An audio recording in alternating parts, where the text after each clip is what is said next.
Thank you so much for coming out tonight. I'm Kirsten Corvitz. I'm the Exhibits and Communications Director. And first, I just want to say thanks.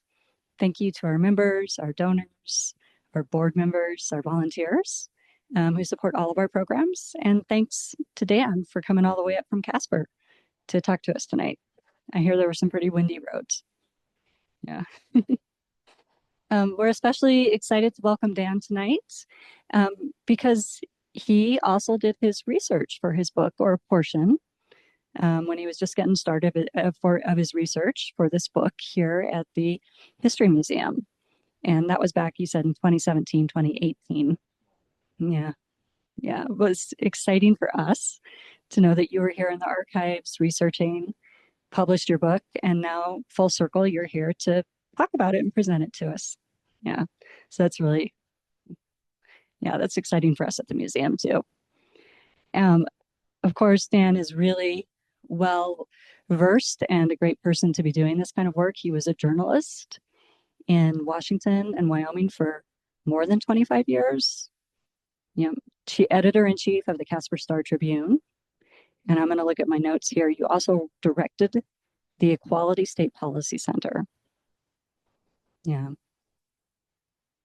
After your newspaper career. Great. And he lives in Casper now. So join me in giving him a big welcome. Let me see, Dan Neal.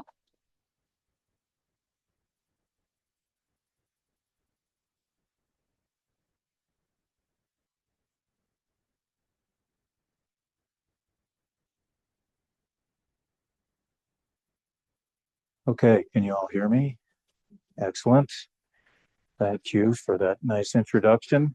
It was a windy drive over here today, and I spoke to my wife just a bit ago, and she said they registered a 90-mile-an-hour gust on Casper Mountain, and so the whole state is apparently blowing over. So my book, No Forgiveness, is a true story about the 1911 murder of my grandfather, David S. Neal. He was killed over in the Teton Valley. The killer, Ellington Smith, and my grandfather were fellow members of the Mormon ward in Darby. It's a rural community southeast of Driggs. Both men were farmers, and my grandfather also was a teacher at the Darby School. So the tale is a dramatic one, I think, about a terrible crime and its aftermath. But it's also a very human story, and there are points of humor and many points of pathos in it. Because the people involved were Mormons born in the 19th century, polygamy is a major social context.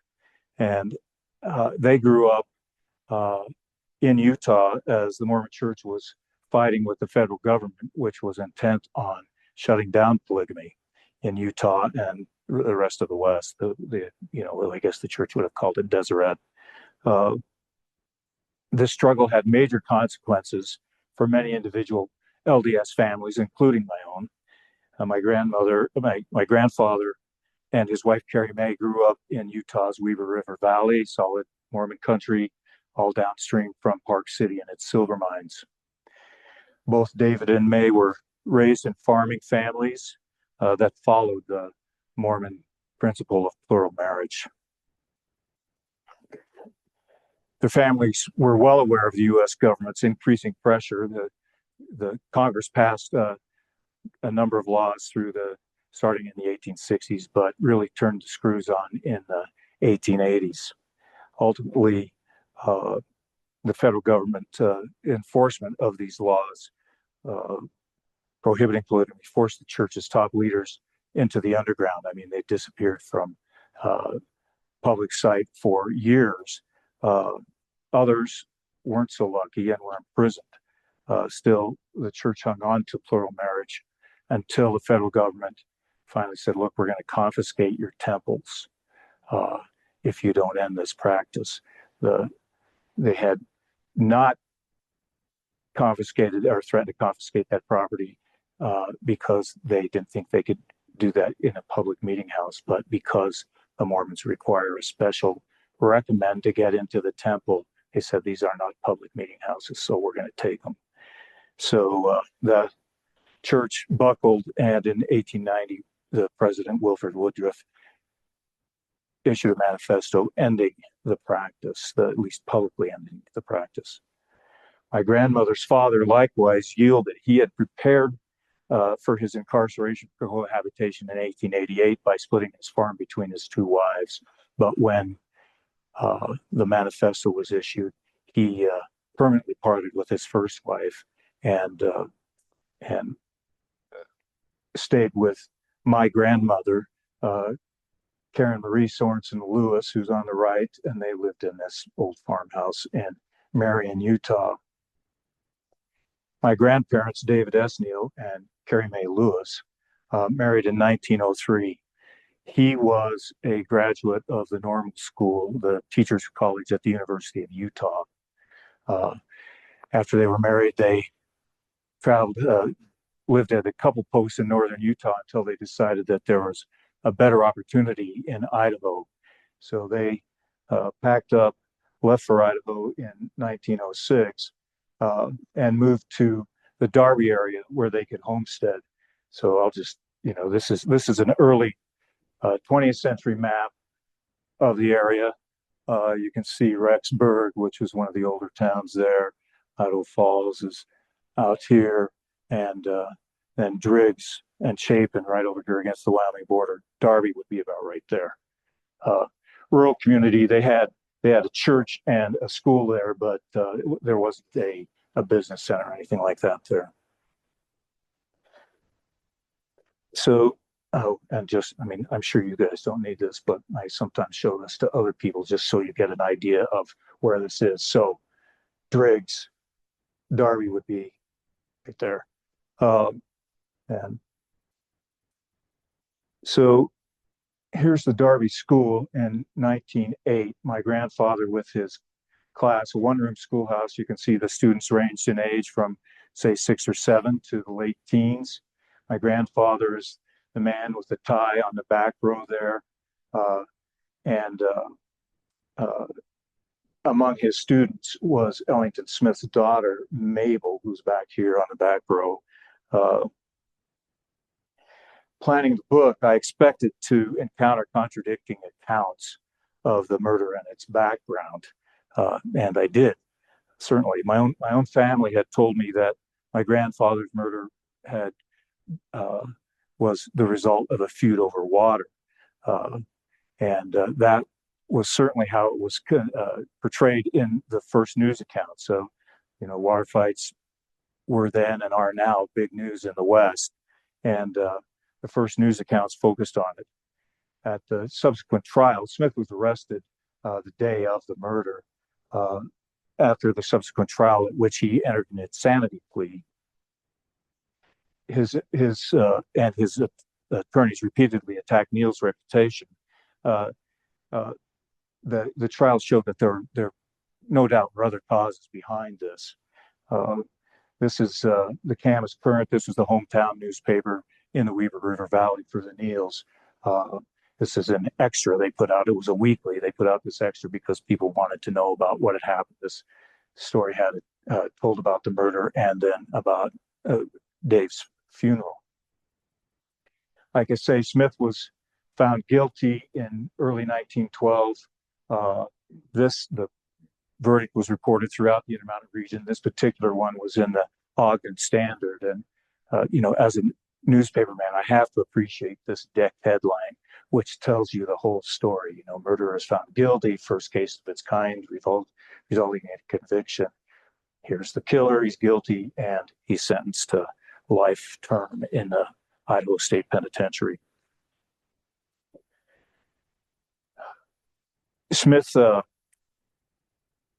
I presumed, was taken by train to the penitentiary in Boise, and I think a lot about how imposing that must be. And a contemporary inmate said this about his own entry to the prison when he was brought from the railroad station in Boise and taken by wagon out to the pen.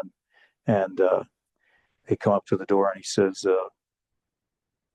no word was spoken. We stepped inside. The doors closed behind me. A great key was turned in the lock, and iron bars and stone walls shut me in forever.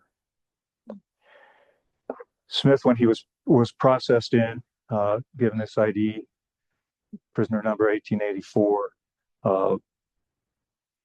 and I'll get into a little bit more about his time at the pen. But after his conviction, he died in 1918. The case really faded from public view. In 1926, B.H. Driggs, an attorney over in Driggs, Idaho, wrote a history of the Teton Valley. And he devoted something less than 100 words to the crime. He wrote this: on July 5th, 1911, Ellington Smith, residing then near the mountains south of Darby Creek, took his gun out in the field where David S. Neal was working and killed him. Neal had been residing across the road from Smith on the same small stream of water. Smith accused him several times of taking the water, which Smith claimed belonged to him. Then, as he walked up to him in the field, repeated the assertion, then deliberately took Neal's life. Smith was sentenced for life in the penitentiary and died in confinement after serving about 10 years. Decades later, another historical account of the shooting was published by Charles Abe Wilson of Jackson Polk, and Charlie Wilson had a family connection through the crime. And in fact, I first found this book on my research trip here, also found some other details about Nick's life. Ellington Smith had married Hannah Wilson in the mid-1880s, a wedding that made him the son-in-law of Nick Wilson, author of one of the great personal accounts of the late 19th century settlement of the West. Nick Wilson was Charlie's father. And we should talk a little bit about Nick Wilson, also known as Uncle Nick, and I suspect that many of you know his story. He wrote, when he was living in Wilson, he wrote his book, Uncle Nick Among the Shoshones. And in it, he tells of running off with Chief Washakie and his band of Shoshones. Two Shoshone men. Nick was tending his father's sheep near Grantsville, Utah. The Shoshones were spending some time in that area, and two men began letting him ride this pinto pony, and they said, if you'll come with us, you can have this horse. And so he said, you bet. He was gone for 2 years, during which time he learned Indian ways and languages. And Washakie's mother, I'm going the wrong way. Washakie's mother took him as her own son.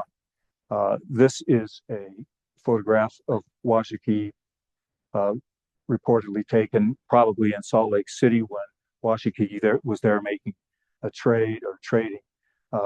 And the caption identifies the woman on the right holding the baby as Washakie's wife, and on the left, Washakie's mother. Nick's time with the Shoshone was just the first of his adventures in the West. When he came back after those 2 years, he just couldn't stay home. In 1860, he went and rode for the Pony Express, stayed with them in 14 or 16 months of its operation. When the Express closed down, he served as a scout and interpreter for an Army expedition that was chasing Indians that had been harassing people living and traveling along the California Trail.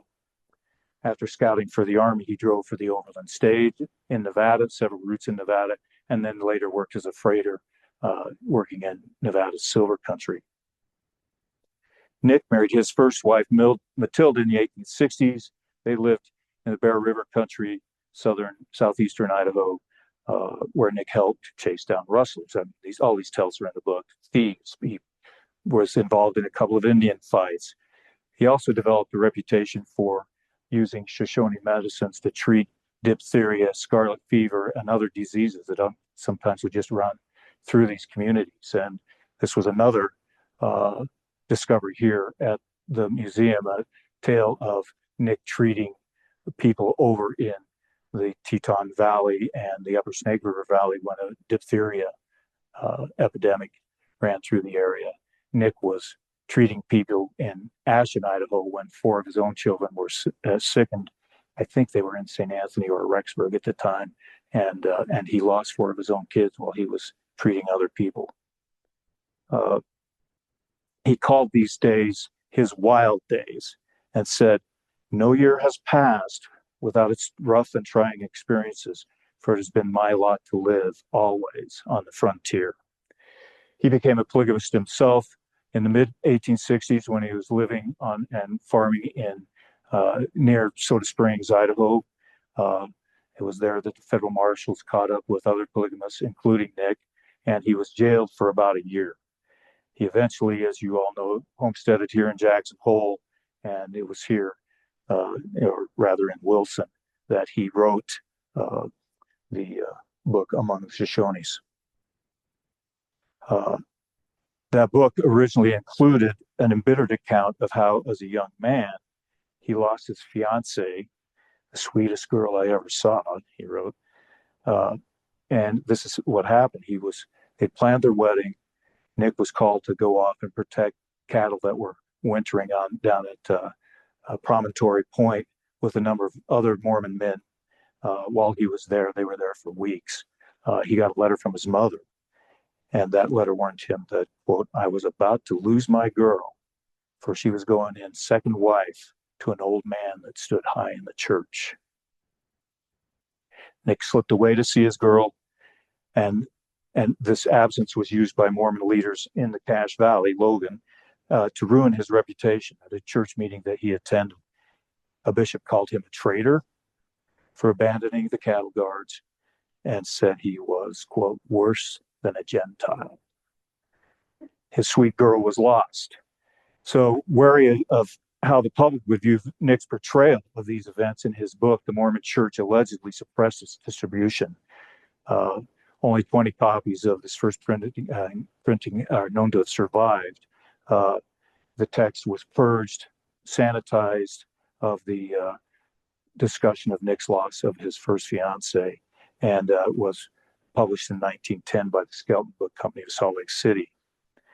I first learned about Nick when my father gave me a copy of The White Indian Boy, which is an abridged version of Among the Shoshones. It and other editions of the book, including this one, published in 1969 by Bookcraft, likewise omitted the story of Nick's fiancée and the old polygamist. So years later, Charlie Wilson decided he was going to remedy this situation. He decided to write about Nick's life after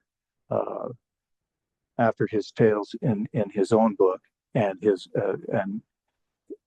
wrote about the Nick's life here in Jackson Hole. This is Charlie, a portrait taken from his book. His combined volume he called The White Indian Boy, and with the copy that he claimed was the original text of Among the Shoshones. And then its sequel, The Return of the White Indian. This sequel, also most interesting to me, and includes an account of the feud between D.S. Neal and Ellington Smith. Charlie Wilson liked a good story, and he wrote a detailed account of the murder as he remembered it many decades later. His book was published in 1985. He had been born in 1901. As I mentioned, Ellington had married Nick's daughter, Hannah, in the mid-1880s. They moved to a farm in Darby, Idaho, southeast of Driggs in early 1880. They moved from a farm in Salem, just north of Rexburg, but they moved during that same winter that diphtheria epidemic went through the upper Snake River Valley. Hannah died in 1897, but Nick maintained a relationship with Ellington and his children. And Charlie, in his book, recalls stopping to see Ellington when he and Nick were peddling Nick's book, just driving a wagon with books and boxes around the upper Snake River Valley. They stayed overnight with Ellington, who told them about his troubles with his neighbor. I condensed this description in my own book, but before I do that, I just want to show you this. So this shows the farm that Ellington Smith was living on. You can see this ramshackle house in the middle. This photo was taken in 1961. That had to have been the house that Ellington Smith lived in. The house to the south of it still stands, as does the potato cellar. And then over here across this county road, you can see the fence that was in front of the Neal place. So they were very close neighbors. So here's my condensed version of this, of Charlie's account of this murder. They stopped to see Ellington, and he said, he took pains to describe the deadly trouble his brother-in-law Ellington had with his neighbor. Quote, Tunn's land sloped to the west, and a few hundred yards east of Tunn's house lived another farmer, David S. Neal. There was bad blood between Teton, Smith, and Neal when Nick and I visited the Smith family in 1910. By the way, then as now, people abbreviated names. So Ellington became known as Teton. His nephew, Octavius Smith, was often known as Cave Smith. You'll hear both these names as we go along. The irrigation ditches came out of dual head gates from the creek, which I think is called Darby Creek, and it heads under the Grand Teton Range on the west or Idaho side, but the peaks are in Wyoming. These two ditches ran parallel to each other for a distance. Then Neal began use of the water in his land above Teton Smith, whose ditch ran south right near to Neal's house and then turned abruptly on a right angle down to Smith's house. The ditch water was used for household use by the Smith family, for all their domestic use, as well as for irrigation. Smith suspected that Neal was stealing his water at night, quote, because in the mornings the water set for the night had spread only a few yards into Smith's meadow, Charlie wrote. Ellington told Nick and Charlie that Neal took great delight in polluting Smith's drinking water. Quote, the next morning after Nick and I got there, we were all outside when Neal came out of his house carrying an overnight urinal chamber. He called, hey, Smith. We looked up, and he poured its contents into Smith's ditch. Teton was white with anger as he told my dad, see that? I'm not going to take much more of it. Nick asked Smith if he had contacted the authorities. Teton complained that the local officers did nothing about it. Quote, they come up here and look at the ditch, and all his waste is soon gone in the swift water. Neal always denies it. They always wait until someone is killed or something serious happens before they will act, and then it is often too late.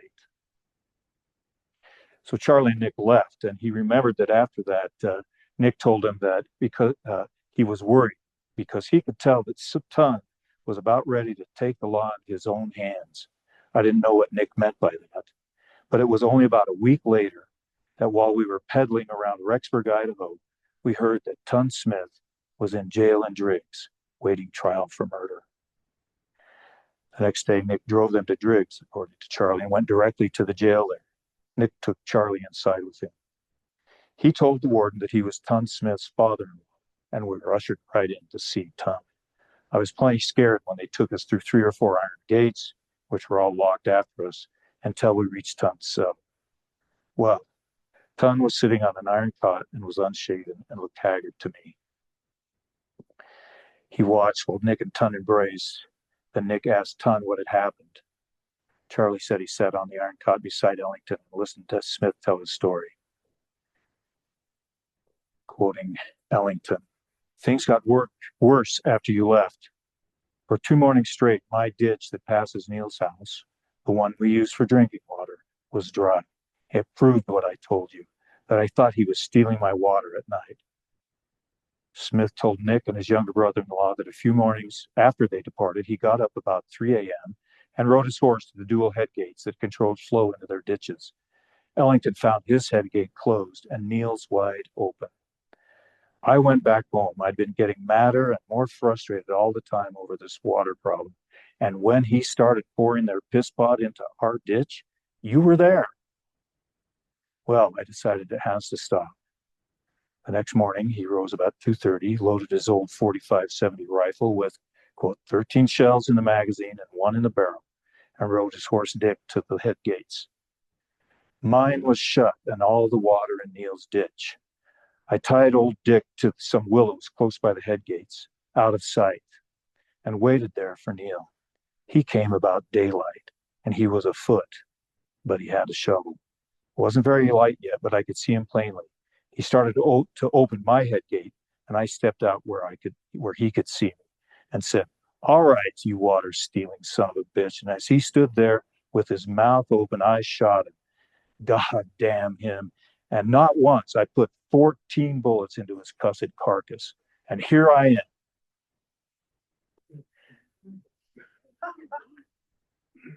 So, well, goddamn indeed. Charlie wrote this story when he was in his mid-80s. He was 9 or 10 when he was peddling with Nick.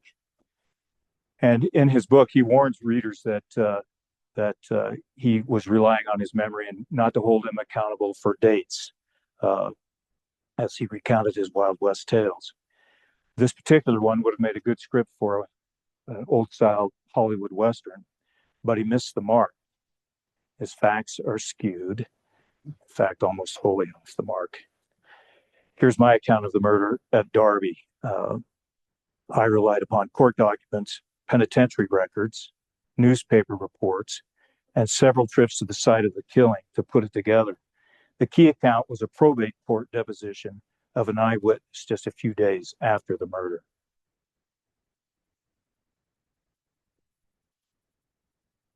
On the morning of July 5th, 1911, David S. Neal left his house south of Sorensen Creek in Idaho's Teton Valley to irrigate the field he had rented from Charles Christensen.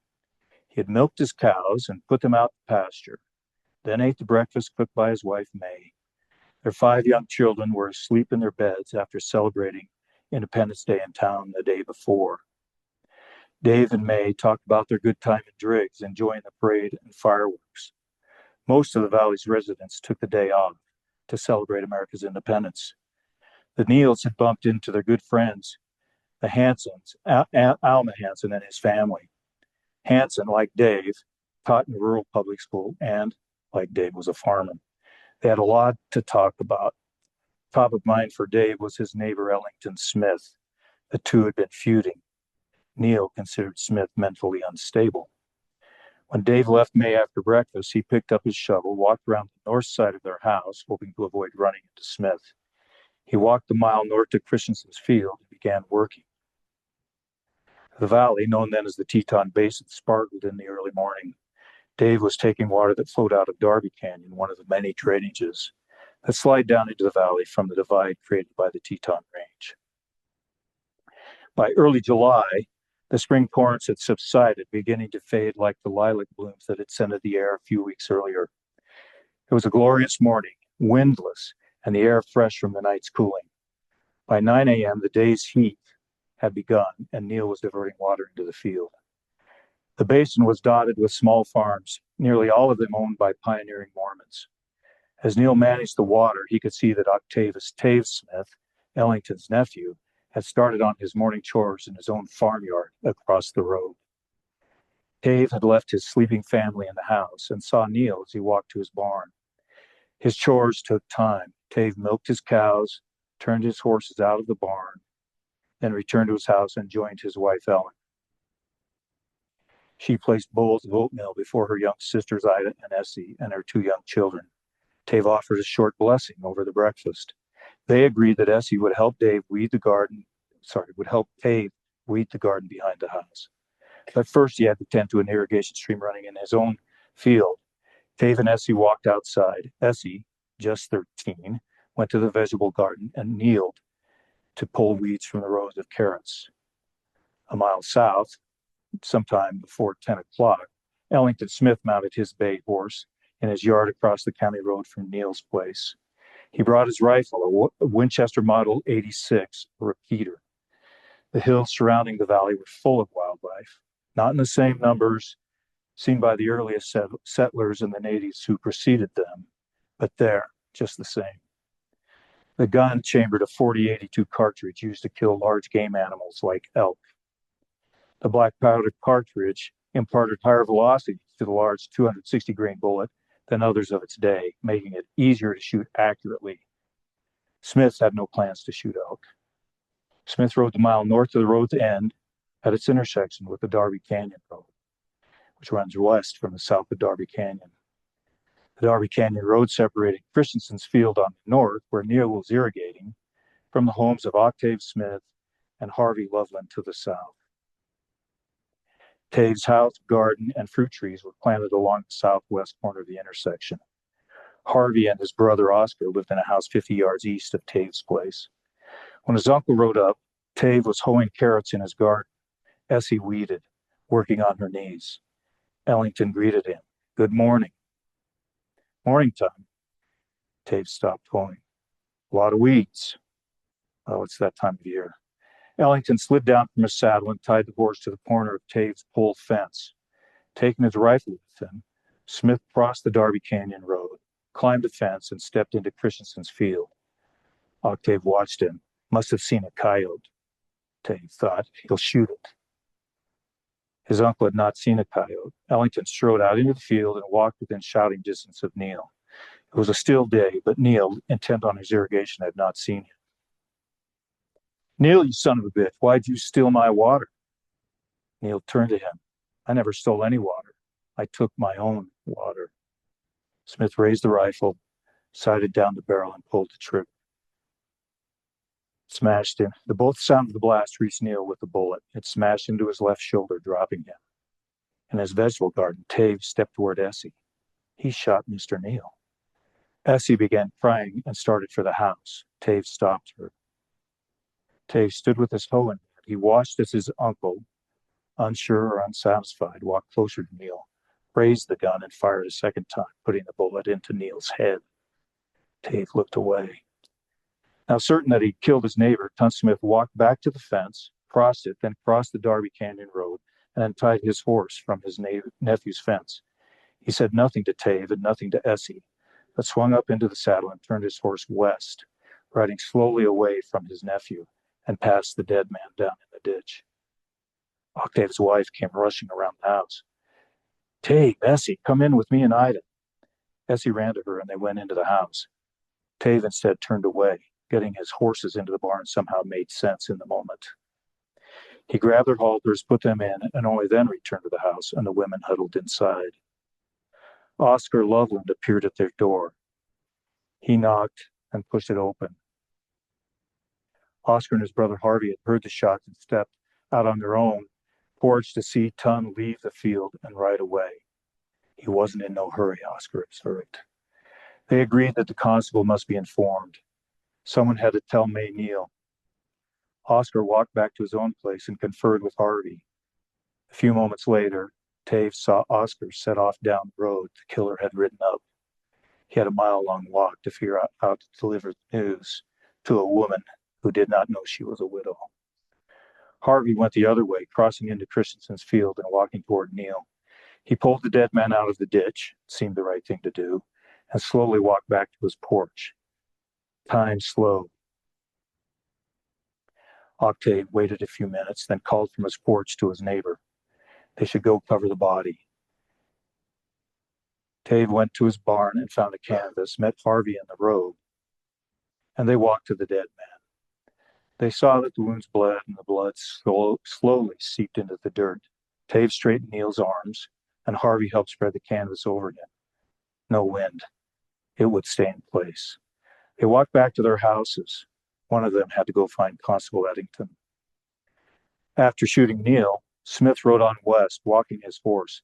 He was not done with his killing. He expected to find A.C. Larson, another member of the Darby ward, and a good friend of Neal.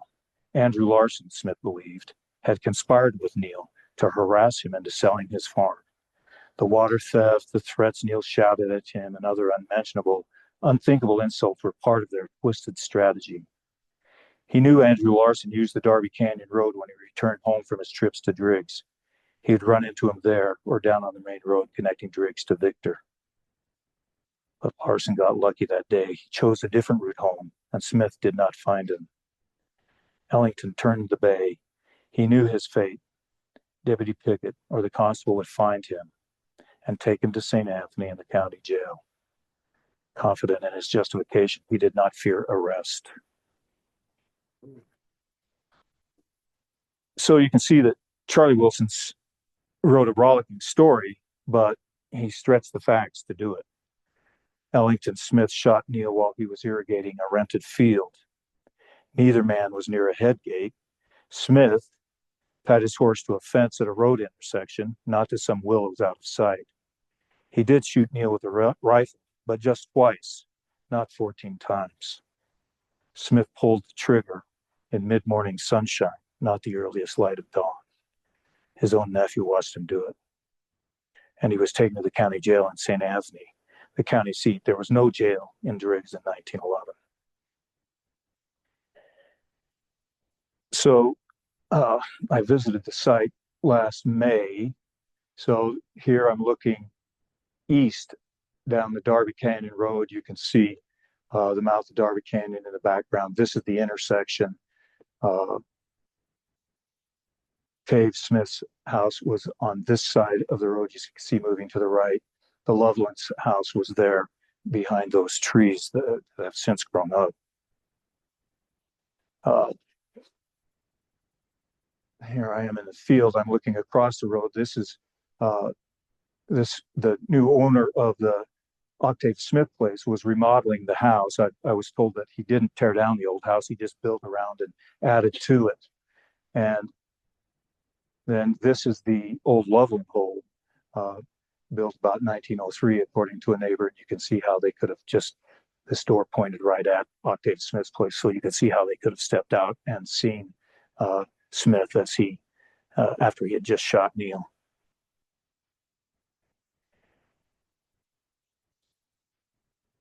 So there's a lot more in the book than just concentrating on this murder. I tried to figure out the background of the people involved, and to do that, I had to write about polygamy. So, as I mentioned, my grandfather was convicted of cohabitation. The feds had decided in the mid to late 1880s there had been a change in administrations. A new federal judge was appointed, and he stopped charging people with polygamy, which was a felony. He started charging them with cohabitation, which was a misdemeanor. So most of these people were being sentenced to 60 to 90 days in jail. Usually it was a 60-day sentence with a fine. In my book, I identify this man as Daniel Lewis, my great-grandfather. When the book was published, a relative of mine called me and said, well, we have that photograph on our wall, and it says he's one of these men over on the right-hand side. So apparently he's in there. The most important person in here is George Q. Cannon, who was the most famous Mormon at the time. Brigham Young was dead, and Cannon had been the territorial representative to Congress and was well known. Anyway, so I've since just decided that you have to verify everything you see. The murder profoundly affected the lives of Smith and Neal families. Ellington missed his children's weddings and the grandchildren that followed. But his journey through the Idaho justice system and into the state penitentiary opened a window for me to look at the heated politics in Idaho during the progressive era of the early 20th century. Politicians then saw that Idaho's penal system had, first of all, to protect society from criminals. But they also recognized that they had to rehabilitate these prisoners because eventually most of them were going to get out. So they put them to work, and the pen inmates raised almost all the food and meat that they consumed in the pen, and the warden also opened a prison farm.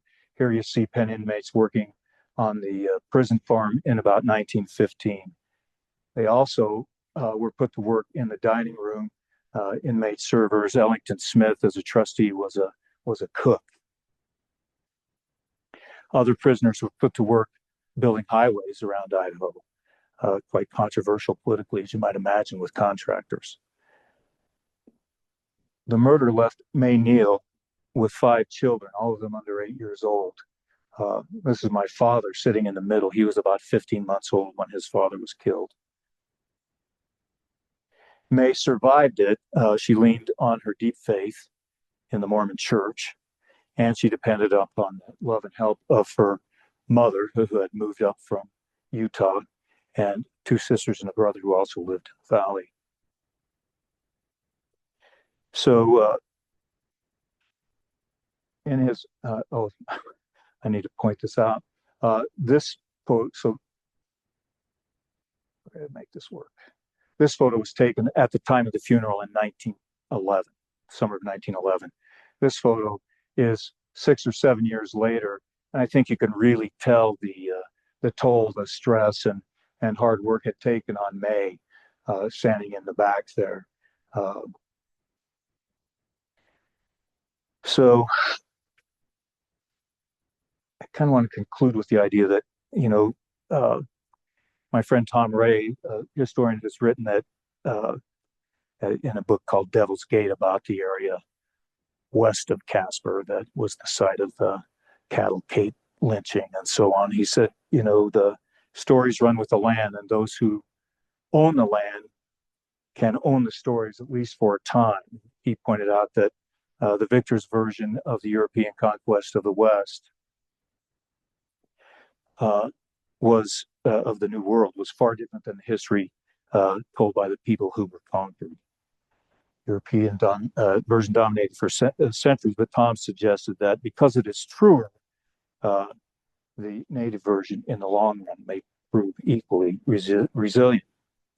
My book attempts a full account of this tragic murder among Idaho's pioneering Mormons.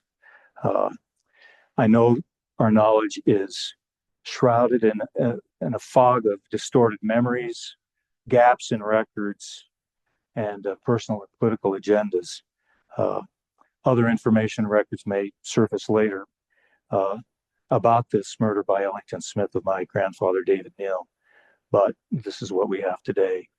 And I hope that in the long run, my account and its aftermath will stand in the long run because it is truer. So thank you.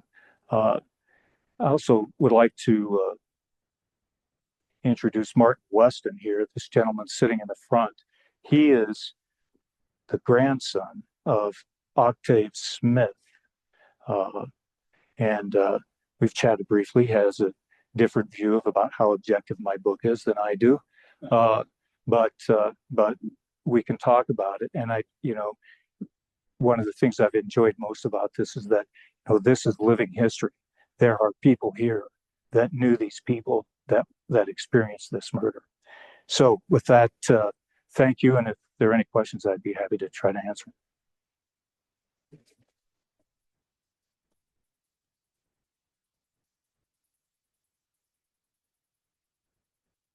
Yes. What was the church's reaction to the murder? Yeah.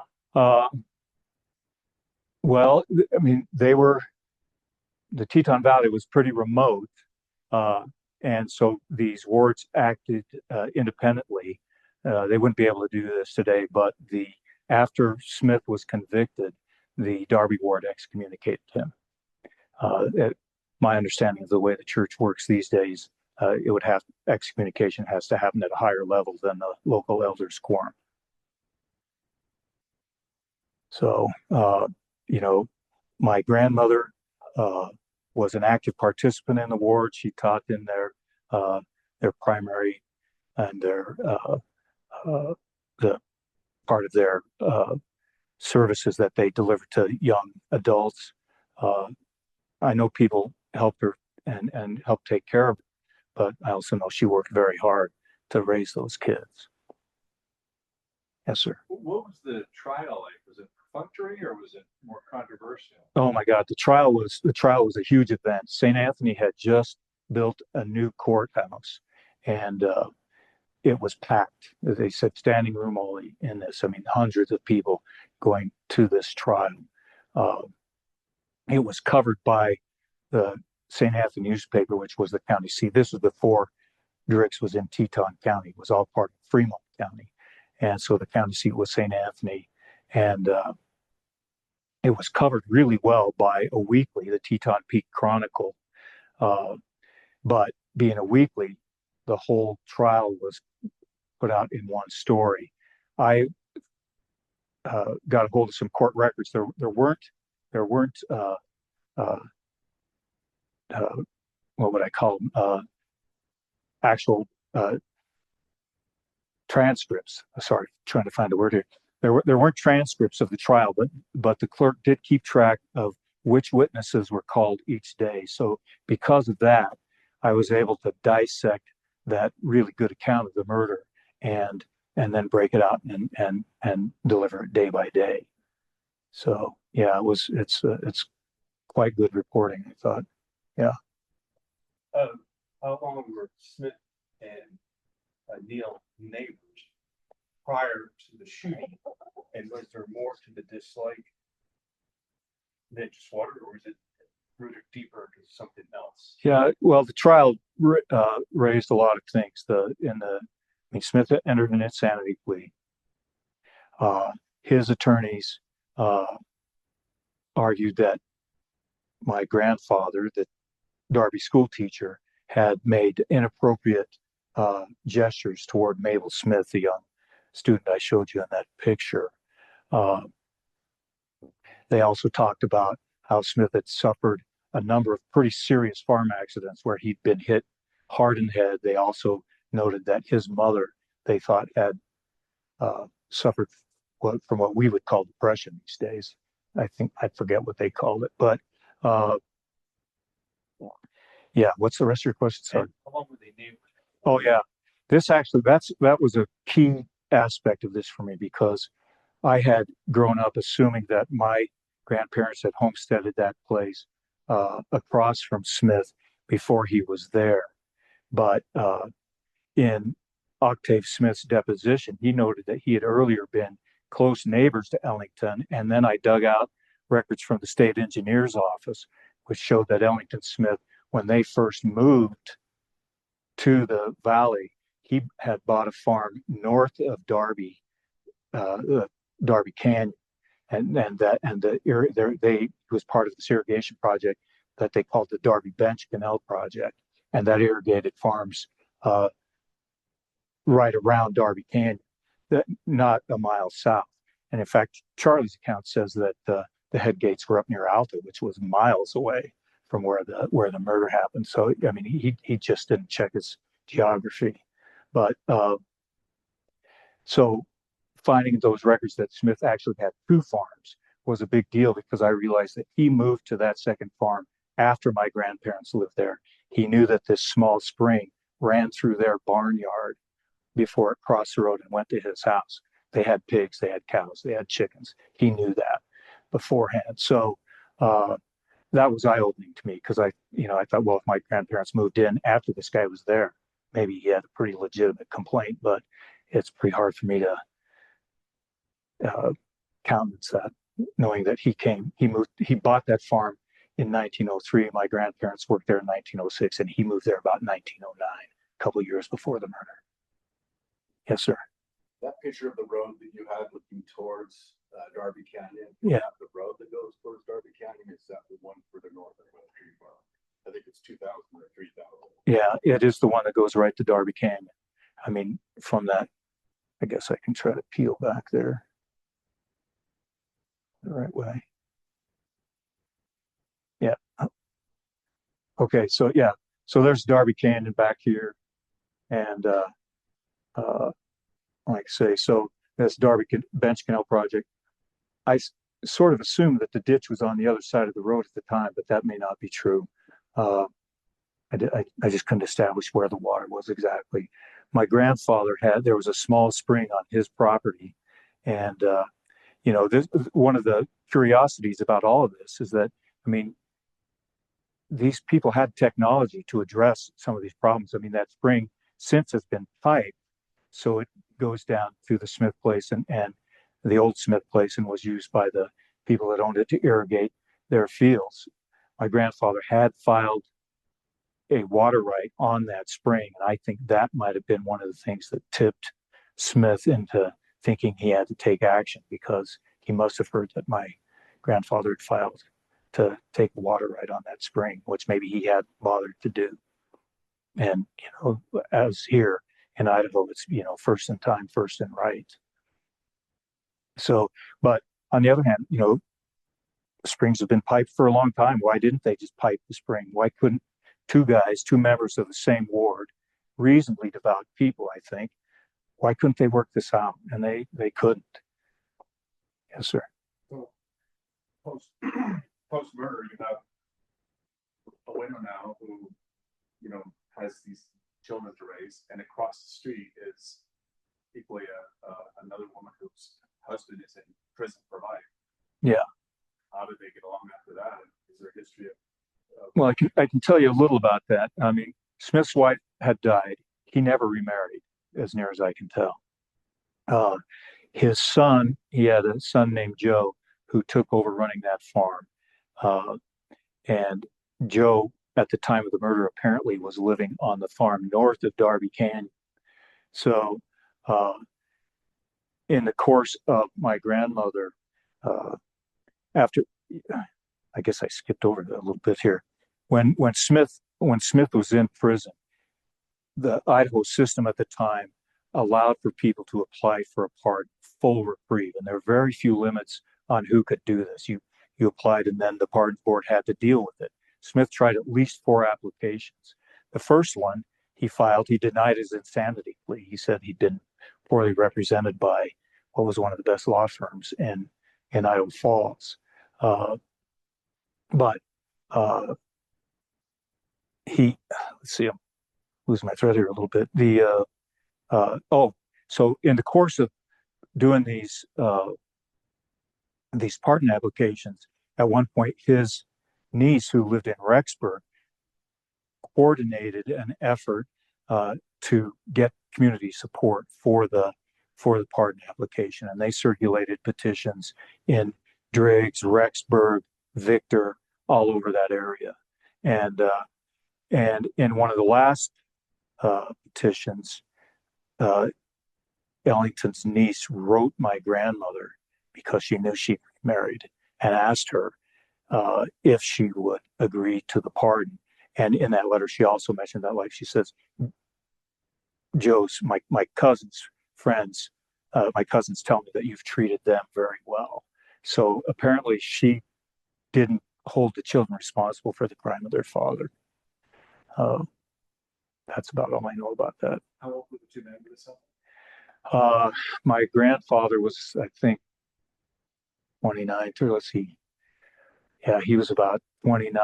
Ellington Smith, I think, was 56, 53 or 56, something like that, in his mid 50s.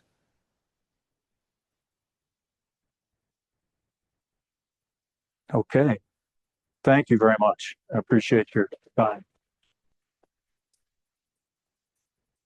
Thank you, Dan. I just want to invite you to join us in the lobby. Dan's going to be signing books downstairs. We have copies of his book for sale. And thank you all so much for coming out.